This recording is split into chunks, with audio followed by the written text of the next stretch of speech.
There is a further theory concerning the submissive and the weak, which is equally prominent in the Lazu.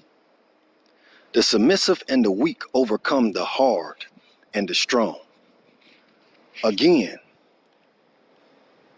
this is usually given a cyclic interpretation, which links up with that of the theory of change. The weak overcomes the strong, and in so doing, it becomes strong itself, and so falls victim in turn to the weak. The whole interpretation seems reasonable enough at first sight, but as soon as we look more carefully into the value of the submissive and the weak, we become aware of certain difficulties. The precept in the Lazu is that we should hold fast to the submissive. But is the precept tenable if the cyclic interpretation is correct? If we are exhorted to hold fast to the submissive because in the conflict between the hard and the submissive, it is the latter that emerges triumphant. Is not this triumph short-lived if the submissive becomes hard in the hour of its triumph? This is true. This, if true, would make it impossible to put the precept into practice. Moreover, if change is cyclic and a thing that reaches the limit in one direction will revert to the opposite direction, then the precept is both useless and impracticable. It is useless if both development and decline are inevitable. Since the purpose is in the first instance to avoid decline, and impracticable if it advocates that we should remain stationary in a world of inexorable and instant change. As this precept of holding fast to the submissive seems central to the teachings in the Lazu, it is the cyclic interpretation that has to be given up. It is necessary then to reinterpret both the process of change and the nature of the victory the submissive gains over the hard. First in the line, turning back is how the way moves. We notice that the term used is turning back. To turn back is to return to one's roots. And one's roots are, of course, the submissive and the weak. All that is said is that a thing, once it has reached the limits of development, will return to its roots. An example, we will decline.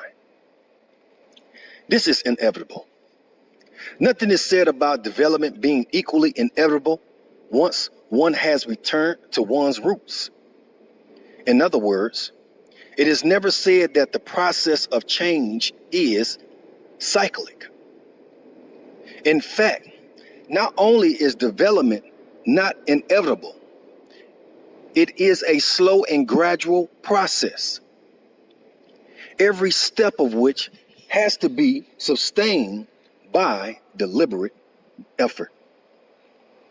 Development and decline are totally different in nature. Development is slow and gradual.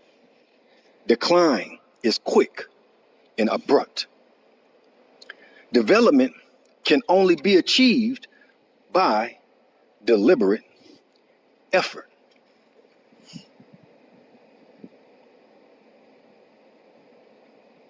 deliberate effort. Decline comes about naturally and inexorably. Rather than a merry-go-round, the process of change is like a children's slide. One climbs laboriously to the top, but once over the edge, the downward movement is quick, abrupt, inevitable, and complete. This makes it not only possible, but also useful. To follow the precept of holding fast to the submissive. One can follow the precept by refusing to make the effort necessary for development, and in unusual circumstances by making a positive effort to defeat such development. A poor man can remain poor simply by not making the effort to acquire wealth. But should he be left against his will? A large legacy by a non-Taoist uncle. He can still stubbornly hold on to his poverty by giving the money away. The point of holding fast to the submissive is to avoid the fall should one become hard. For in a fall, whether from wealth or from power, one tends, at least in the turbulent times of the warring states period, to lose one's life into the bargain. Think on that for a minute. To lose one's life into the bargain. This is the reason for advocating that one should both know contentment and know when to stop. Know contentment, and you will suffer no disgrace. Know when to stop, and you will meet with no danger. You can then endure. XLIV 100. Again in chapter XXXII. He who knows contentment is rich. 75. This point is even more forcefully put in chapter XLV I. There is no crime greater than having too many desires.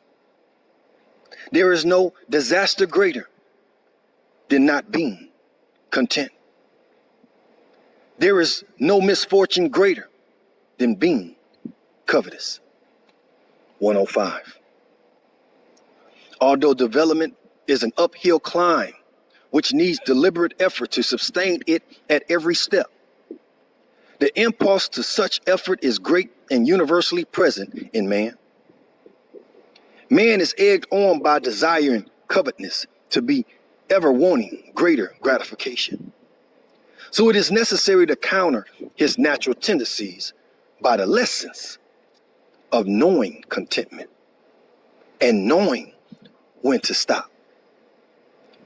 Only when a man realizes that he has enough can he learn how to aim at winning greater wealth and more exalted rank.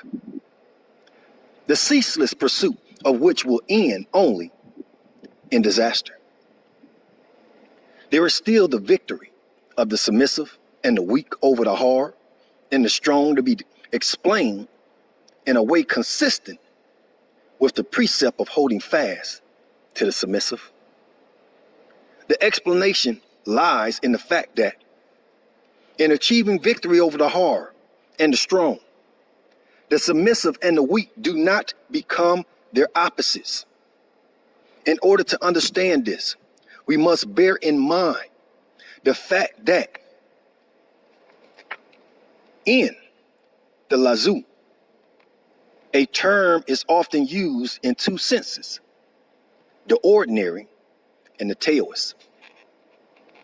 Victory is such a term. In the ordinary sense of the word, it is the strong that gains victory over the weak. In this sense, victory cannot be guaranteed indefinitely, as however strong a thing is. It is inevitable that one day it will meet with more than its match. The Taoist sense of the word victory, in contrast, is rather paradoxical. The weak does not contend, and so no one in the world can pick a quarrel with it. If one never contends, this at least ensures that one never suffers defeat.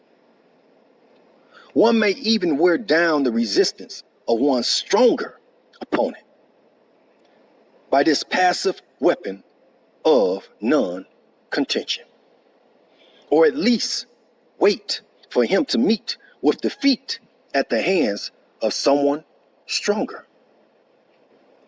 It is in this sense that the submissive and the weak gain victory over the hard and the strong. To hold fast to the submissive is called strength. L II 119. The virtue of non-contention enables a man to defeat his enemy without joining issue. LXV III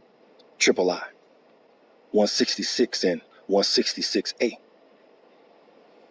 There are many passages in praise of this virtue of non-contention. It is because he does not contend that no one in the empire is in a position to contend with him. XXII 50C. Also LXVI 162. It is because it does not contend that it is never at fault. VIII 22. As we have seen, the value of the Taoist precept of holding fast to the submissive lies in its usefulness as a means to survival. This being the case, we may feel that the Lazu attaches an undue importance to survival. This feeling shows that we have not succeeded in understanding the environment that produced the hopes and fears, which we crystallized into such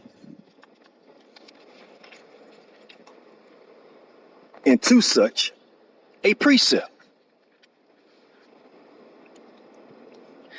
The centuries in which the Lazu was produced were certainly turbulent times.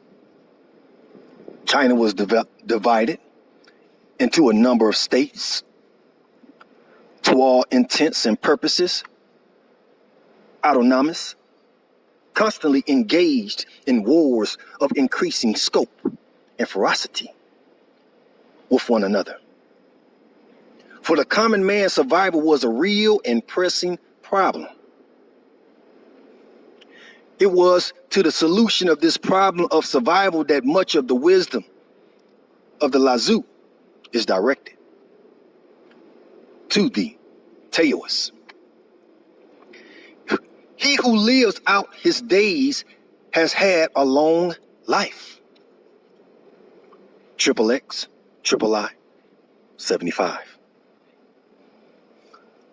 Unless one can feel some sympathy for the aspirations of men who could never be sure from one day to another whether they would manage to stay alive, the precept will strike one as singularly negative and pessimistic.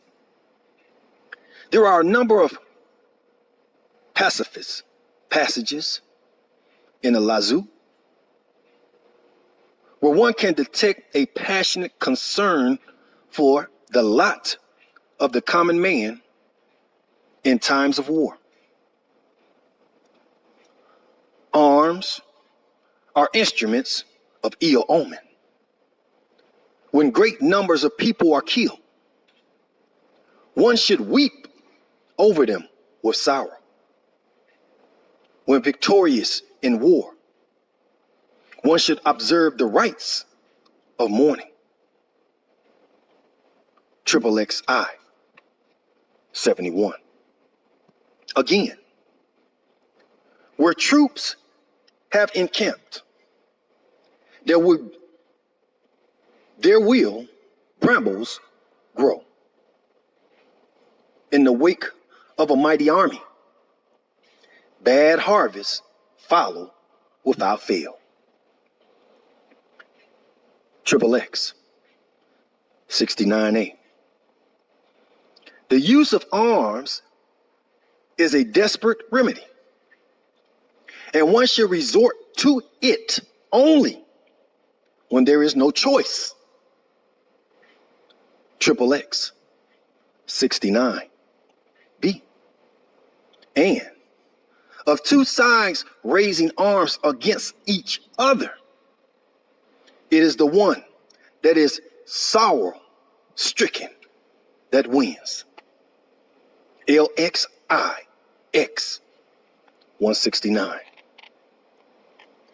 There is also a solemn warning to the rulers that if the people are relentlessly oppressed, there comes a point when they might not even wish to survive. When that happens, the ruler will find himself robbed of the only effective tool of oppression.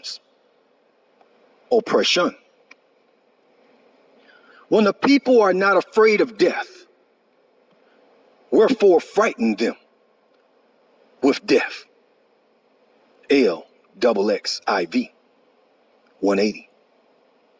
Moreover, if the time ever comes when people no longer fear death, then something terrible will happen. And it will not be the people alone who will suffer. The ruler will perish with them. When the people lack a proper sense of awe, then some awful visitation will descend upon them. LXXII 174. In its concern for the common man, the Lazu shows some similarities to the works of Hobbes, who, in his own way,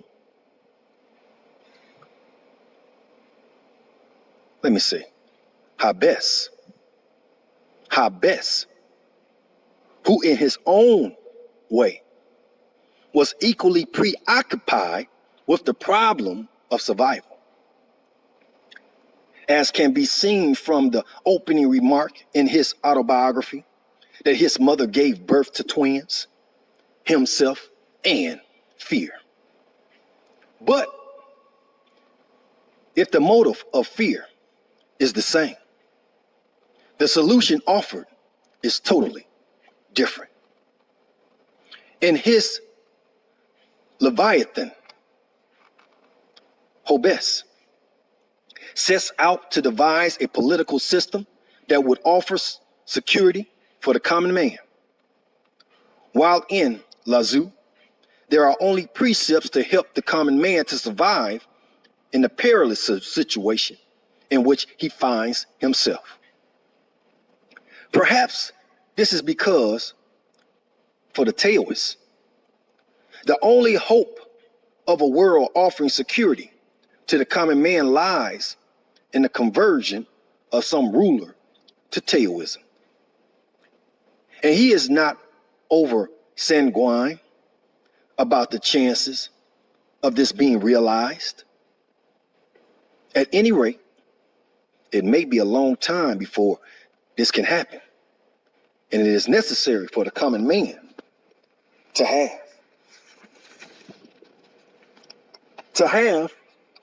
precepts to live by, which would enable him to survive in the meantime.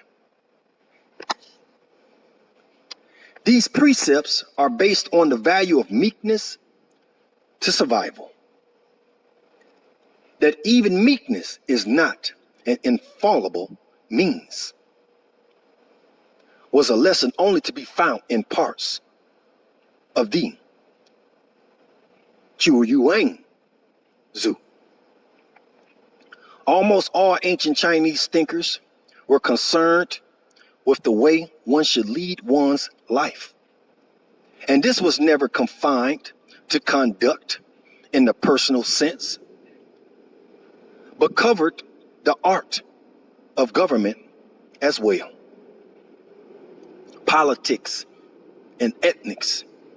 For the Chinese, as for the ancient Greeks, were two aspects of the same thing.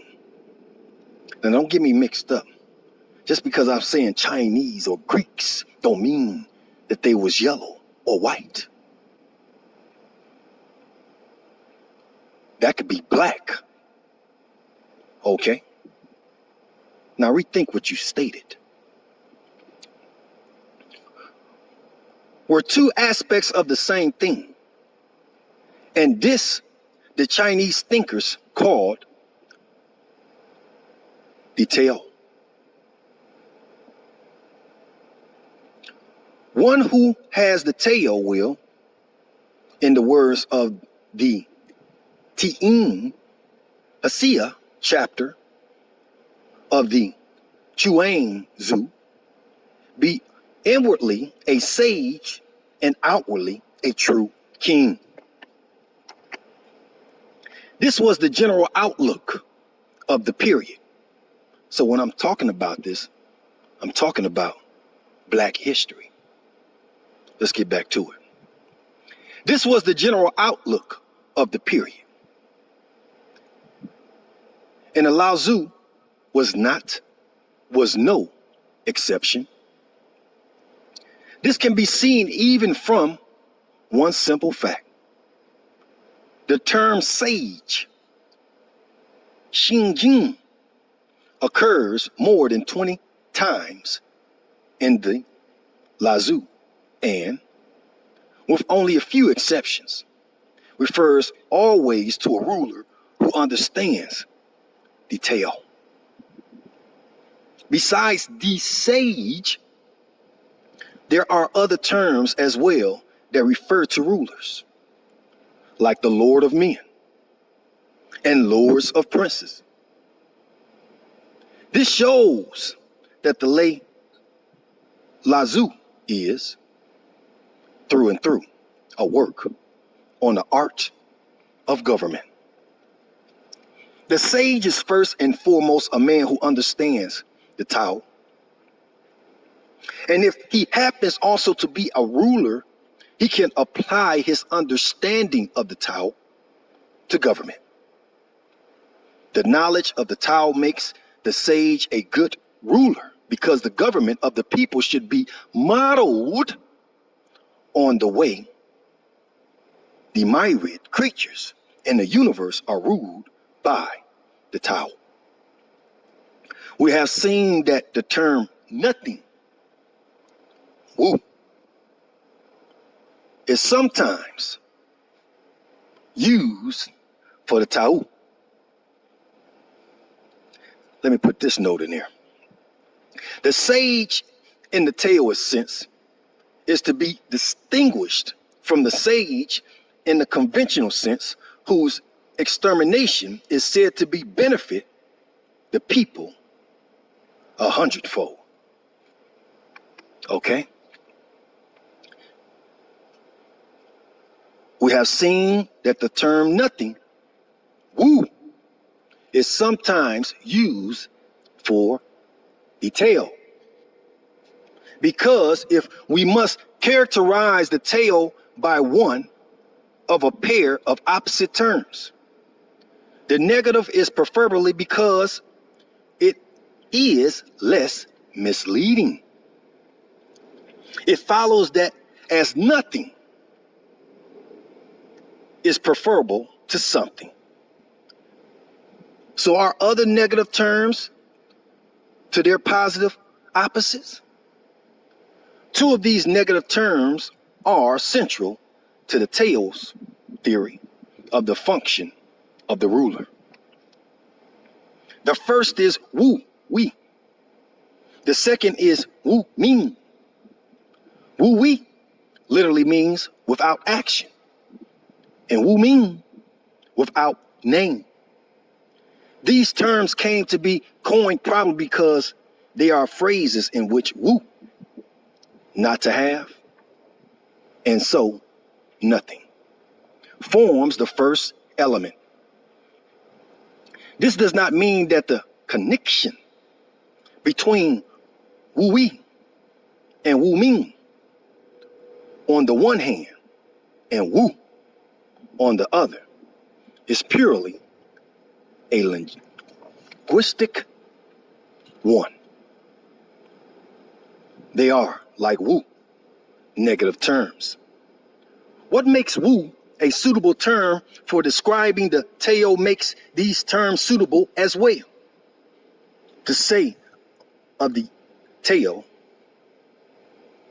that it acts is to limit its effectiveness, because merely by doing some things, it must, by implication, leave other things undone.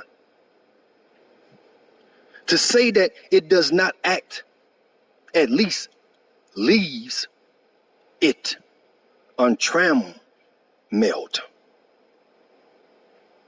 No special relation exists between the Tao and certain affairs to the exclusion of others.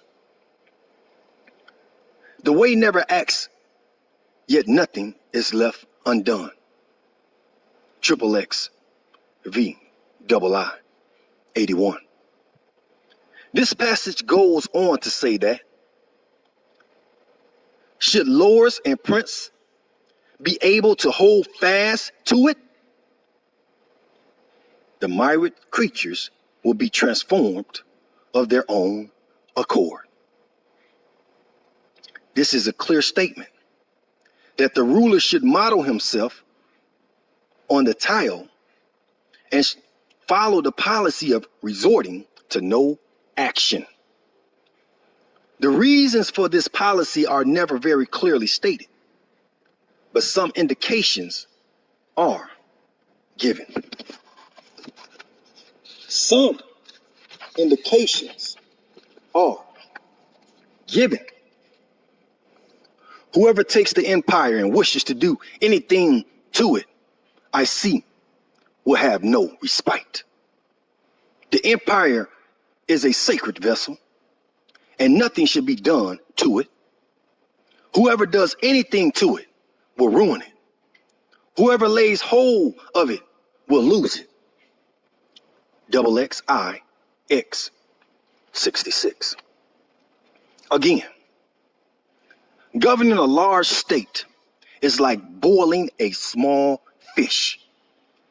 LX 138.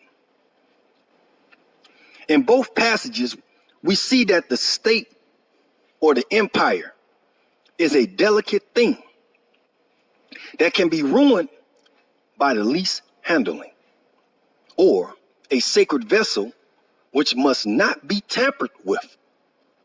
The empire is as much a part of the natural order as the world of inanimate objects, and being part of the natural order will run smoothly so long as everyone follows his own nature. To think that one can improve on nature by one's petty cleverness is profanity. The natural order is delicately balanced. The least interference on the part of the ruler will upset this balance and lead to disorder. The ideal state of the Taoists is one in which the people are innocent of knowledge and free from desire. By desire, Here is not meant desire for basic necessities like food and clothing. For the Taoists, food is for satisfying hunger and clothes for warding off the cold. Anything going beyond these aims will be luxuries. Food is a basic need. Delicacies are objects of desire. Clothes are a basic need. Fineries are objects of desire. Goodness also excites desire. Certain modes of conduct are considered good and desirable, and merit, besides being desirable in itself, brings with it rewards which are coveted either for themselves or as emblems of privilege. These are all the results of the interfering acts of the ruler. And he must realize this and avoid such action. Not to honor men of worth will keep the people from contention. Not to value goods which are hard to come by will keep them from theft. Not to display what is desirable will keep them from being unsettled of mind. III, 8. The opening phrase in this passage is a direct attack on the doctrine of honoring men of worth, which was a basic tenet in the Mohist theory of government, but which was also advocated by later Confucianists. Desire, in a sense, is secondary to knowledge, on which it is dependent. It is through the knowledge of what is desirable that desire is excited. It is also through knowledge that new objects of desire are devised. It is for this reason that knowledge and the clever come in for constant stricture. If the Taoist philosopher could have visited our society, there is no doubt that he would have considered popular education and mass advertising the twin banes of modern life. The one causes the people to fall from their original state of innocent ignorance. The other creates new desires for objects no one would have missed if they had not been invented. The task of the ruler then is to avoid doing anything so that the people will not gain new knowledge and acquire fresh desires. Of old, those who excelled in the pursuit of the way did not use it to enlighten the people, but to hoodwink them. The reason why the people are difficult to govern is that they are too clever. LXV 157. And with that being stated, family, we'll come back next time. Till then, keep your heads up, stay focused, and read. Peace.